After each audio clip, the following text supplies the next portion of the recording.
نہ ہو بہرزہ بیابان نہ ورد وہم وجود، نہ ہو بہرزہ بیابان نہ ورد وہم وجود، ہنوز تیرے تصور میں ہے نشیب و فراز۔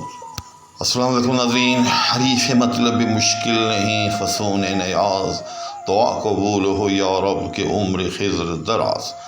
اس غزل کا ایک اور شعر لے کر آپ کی خدمت میں حاضر ہو رہا ہوں۔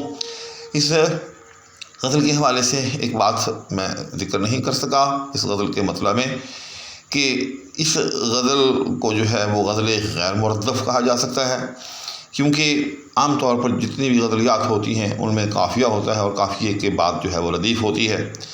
قافیہ اس کو کہتے ہیں کہ وہ الفاظ جو ہم وزن ہوتے ہیں اور ہر شعر کے دوسرے مصرے میں آتے ہیں، جیسے یہاں نیاز، فراز، اس طرح، جبکہ ردیف وہ ہوتی ہے جو اس کے بعد مقرر الفاظ آتے ہیں بعین ہی اسی طرح۔ تو آپ دیکھ رہے ہیں کہ اس غزل میں جو قوافی ہیں یعنی فراز اور نیاز وغیرہ، ان کے بعد کوئی اور لفظ نہیں ہے، تو گویا کہ یہ غزل جو ہے وہ غزل غیر مردف ہے، یعنی ایسی غزل کہ جس کی ردیف نہیں ہے۔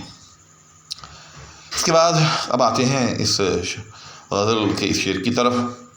تو سب سے پہلے اس شعر میں موجود الفاظ کا ایک جائزہ۔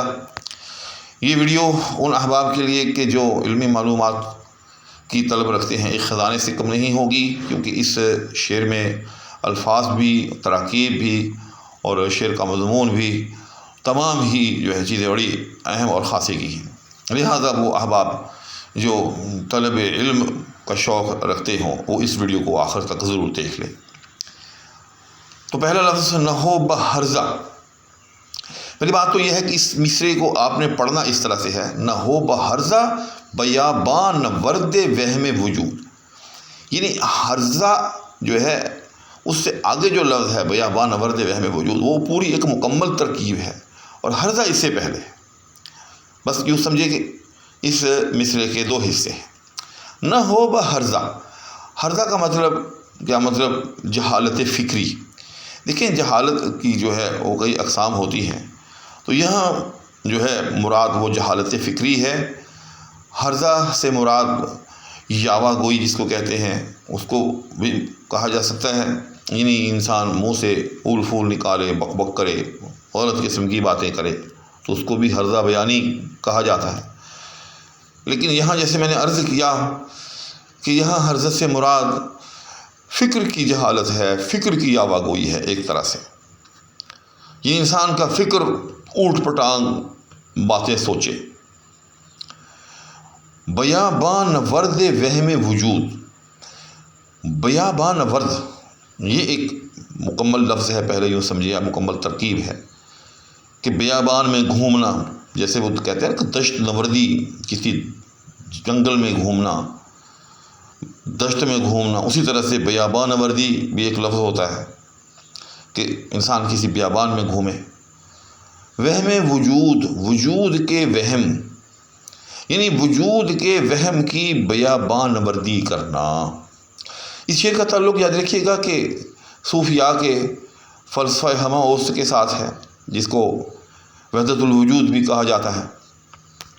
میں مختصر طور پر اس کی وضاحت کر دیتا ہوں نئے احباب کے لیے کہ اللہ جل شانہ کے حوالے سے دو یوں سمجھیں کہ مکتب فکر ہیں اس کی ذات کو سمجھنے کے حوالے سے۔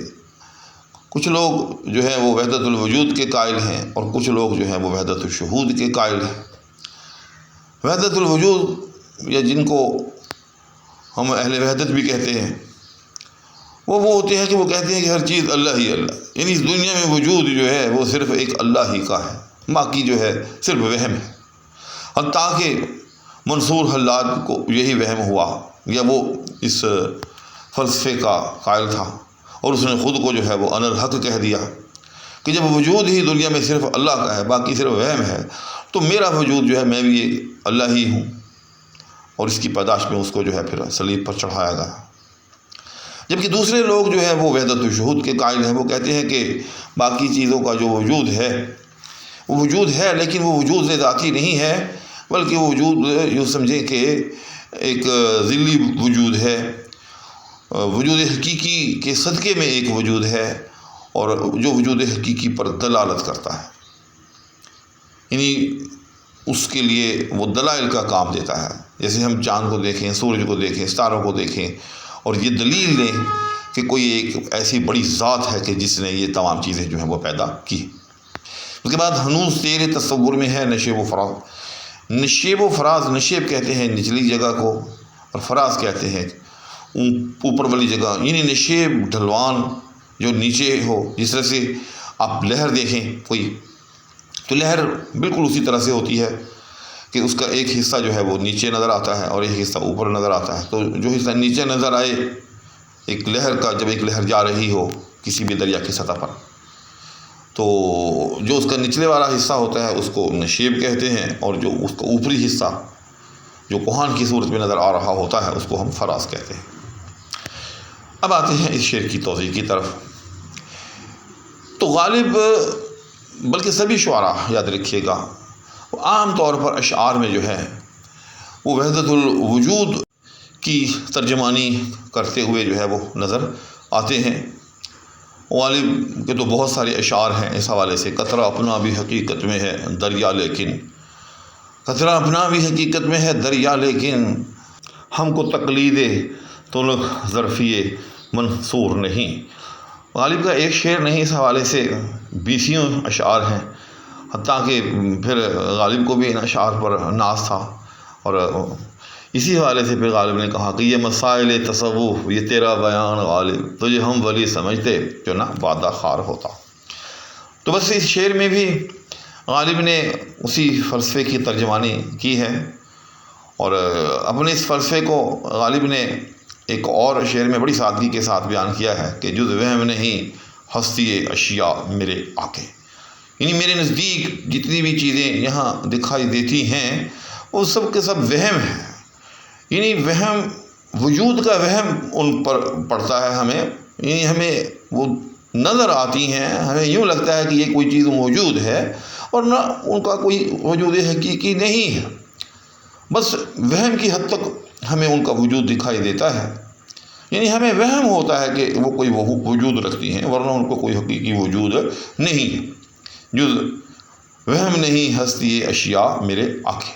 چنانچہ اسی مصرے کو یا اسی مضمون کو غالب نے اس شعر میں تھوڑی سی لفظی پیچیدگی کے ساتھ بیان کیا ہے. میں ابھی جس کی وضاحت آپ کے سامنے کرتا ہوں کہ نہ ہو بہرزہ کہ اے چیزوں کو حقیقی سمجھنے والے، یعنی جو چیزوں کو حقیقی وجود کہاں مل سمجھتا ہے، یہ اس کو مخاطب کیا گیا ہے. نہ ہو بہرزہ کہ یہ جو فکر ہے یہ تیری ہرزہ خیالی ہے، یہ تیری خام خیالی ہے، یہ مبنی بر جہالت فکر ہے. لہذا اس فکر کو بنیاد بنا کر نہ ہو، کیا نہ ہو، بیابان نورد وہم وجود. تو وہم وجود کا بیابان نورد مت ہو.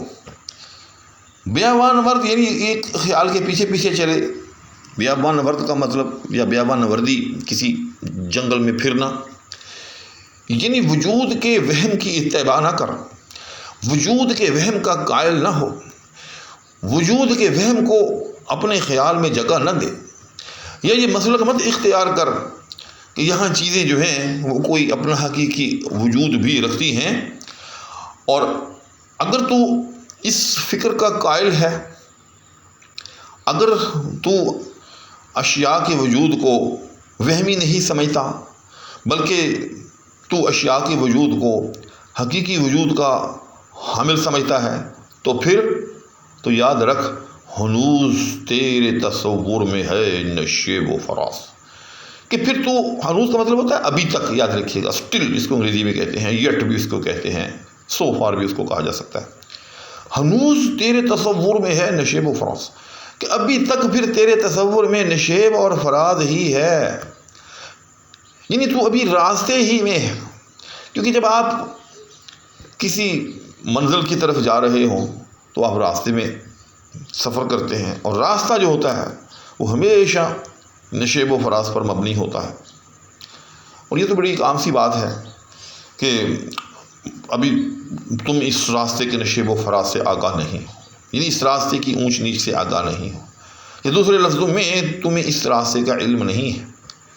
اور کہتا ہے کہ ہنوز تیرے تصور میں ہے نشیب و فراز، تو پھر ابھی تک تیرے تصور میں نشیب و فراز ہی ہے، یعنی تو منزل پہ نہیں پہنچا، تو ابھی راستے میں ہے، تجھے ابھی منزل پر پہنچنا ہے۔ اور منزل کیا ہے؟ منزل یہ یقین ہے کہ جب تجھے یہ یقین حاصل ہو جائے کہ یہاں اشیاء کا جو وجود ہے وہ صرف وہم کی حد تک ہے، ورنہ اشیاء کا کوئی حقیقی وجود جو ہے وہ نہیں۔ بعض شارحین نے یہاں نشیب و فراز کو وجود کے مراتب سے بھی جو ہے وہ تعبیر کیا ہے، تو بات ایک ہی ہے، وجود کے مراتب قرار دیا جائے یا اس کو جو راہ طلب ہے اس کے نشیب و فراز سے گردانا جائے، تو دونوں کا نتیجہ ایک ہی ہے۔ الغرض شعر کا مفہوم یہ ہوا کہ اے وہ شخص جو اشیاء کے وجود کو حقیقی وجود سمجھتا ہے، یہ تیری خام خیالی ہے، ورنہ اس کائنات میں ما سوی اللہ یعنی اللہ کے سوا کسی چیز کا بھی حقیقی وجود نہیں ہے، بلکہ اللہ کے سوا جس چیز کا بھی جو وجود ہے وہ صرف ایک وہم ہے، وہم سے زیادہ نہیں ہے۔ اور جیسے میں نے عرض کیا شروع میں کہ فلسفہ وحدت الوجود کے جو قائلین ہیں ان کا یہی مسلک ہے، اور غالب نے اس شعر میں ان کی بڑی خوبصورتی کے ساتھ ترجمانی کی۔ تو آج اس غزل کا دوسرا شعر ہو گیا، تو انشاءاللہ اگلی نشست میں اس غزل کا تیسرا شعر لے کر آپ کی خدمت میں حاضری دی جائے گی۔ اس وقت تک فقیر کو دعاؤں کی درخواست کے ہمراہ اجازت دیجیے۔ اللہ حافظ۔